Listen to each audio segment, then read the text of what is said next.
And talking about, strike settings and stuff like that, the ruling has always been that you set your drags at a third the breaking strain of the line. That hasn't changed. It's still the same. However, when you realise that method of setting your drag came in the 1920s, 1930s, when people were using cork drags and leather drags and using lines made out of horsehair and catgut. We've advanced an awful long way from there with the nylons and the new reels like Tiagras, Makairas and Pens that no longer have the big drag spike when you started the spool moving. They all had this inertia, which the new reels don't get. When you set the drag on an old, for example, International with cork drags, you would set it at a third, but to start that spool turning, the drag would actually go up to 50% of the line class and then come back down once the spool started turning. Now pretty much the spool doesn't have that inertia because of the advanced drag systems. So a lot of the guys who trust their knots, trust their gear, are now using much heavier drag settings. For example, on 8 kilo gear, most people use 2.5 kilos. I use 4 kilo strike.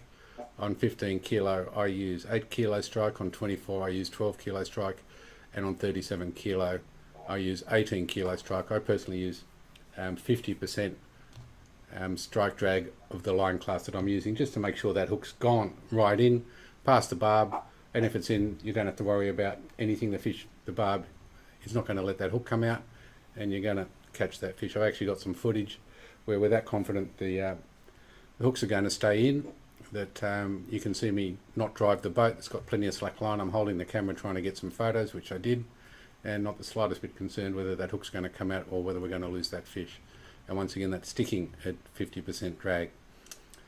But my message to you, if you're just starting game fishing, is certainly do not let your drag drop below 33% or a third the line class of the reel. The other factor of that is that the drag setting is a mechanical adjustment. It's got nothing to do with the fish. You hold your rod at 45 degrees and you pull a set of scales at walking pace to set the drag at 1/3 the breaking strain of the line. Okay, that's the setting, that's the definition of the speed to get it right. If you pull the drag too quickly, your drag's going to be too light. If you pull the drag slower, your drag's going to be too heavy. You've got a really good chance of busting off. Okay, does that make sense so far? Yeah. Okay.